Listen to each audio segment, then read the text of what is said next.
Hello guys, welcome to my YouTube channel. My name is Augustine. I'm the creator of GusInspired.com.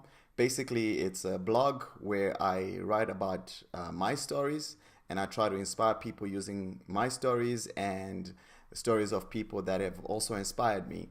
And I'm an entrepreneur and I'm also a life coach. So I like to share and to get in touch with people and to try to get you to live your best life. Today, I want to share a story about the importance of following your own inner guidance. Now, I want to share a story from my childhood when I was about 13, and it's a great time because at that time you really don't have a concept of limitations of what's possible and not possible. Everything is basically possible, and that's an awesome thing to have. And actually, even as an adult, everything's still possible, just your beliefs have changed. And maybe it's quite important to try to reset your mind and get yourself back to that point. I was born in Zimbabwe, and my parents left when I was still pretty young and moved to South Africa. And they kept me there because they felt that the education at that time was much better. So I stayed there and all went well until about 1999 when Robert Mugabe went crazy and he incited people to go and do crazy things. And fearing for my safety, my parents decided to move me from Zimbabwe to South Africa. Unfortunately, when I got there, I landed up in a low grade school, which wasn't that great. And I'd always been quite a bright student. And immediately when I got there, I felt a huge shift in the level of education. But I stayed at the school and, for a couple of years. And at some point, I really felt like this isn't really where I wanted to be. So I started talking to my parents about it and asking them if they could move it to another school. And I think they just sort of ignored me and hoped that, I'd kind of get over it or I would, finally just let it go. When that didn't work, I decided that I was going to do some research, find out which schools were doing great and try to see if I could get in there. And I started visiting these schools. And what I didn't know at the time was that the last 2 years of high school in South Africa are considered as one curriculum. So once you've started at one school, you're expected to finish at that school.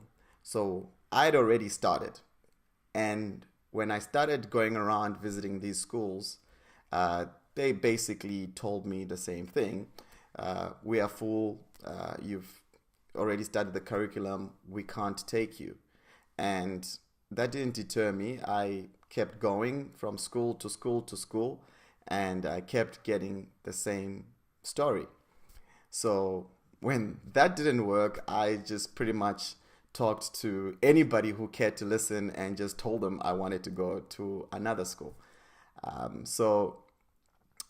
The story went around and it landed on the ears of the director of the company where my father was working. And one day while I was visiting the company, he called me in just to have a chat. And he told me about this great school where, they were involved and they were doing a lot of funding and, very involved with the school. And if I was serious, he could speak to them and see if they could get me in. I was quite excited, surprised, but this sounded fantastic. So he spoke to the school. They decided, because of even though my grades were good, but they needed to just check if I was, at the right standard to be able to join them. So they got me a private exam room to sit in and do an exam.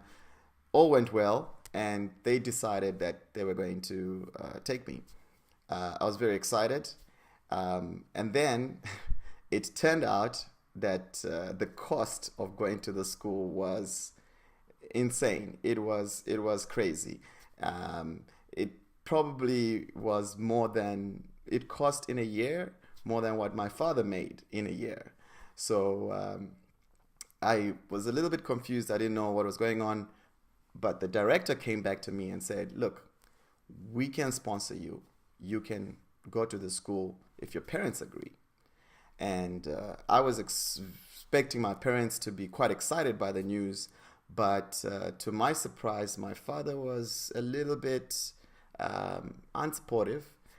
He was very resentful, and I think it was the whole idea of somebody else taking care of his children, and maybe he felt a little bit emasculated or something, and he wasn't very supportive. But anyway, it happened that in the end, I did manage to go to the school. And when I got there, it was amazing. It was beautiful. It was in the mountains with hills and water, and only had a total number of 200 kids in the school. And that was really, from my background, crazy, and something that I'd never expected. And I remember that time, being that 13-year-old, I had never experienced something like that.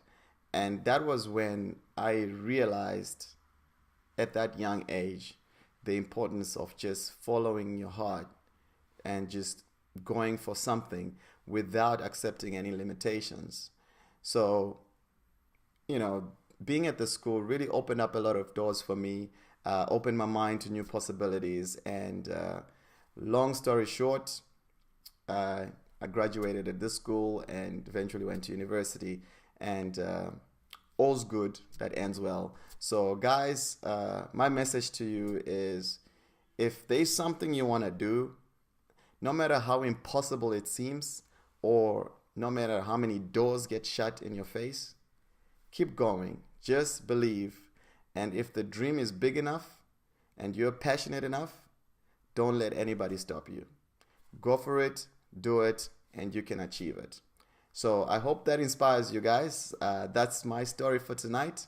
And I'll be sharing some more stories from my life and people that inspire me over the next couple of days. And hope to check you out in the next video. Cheers. Bye.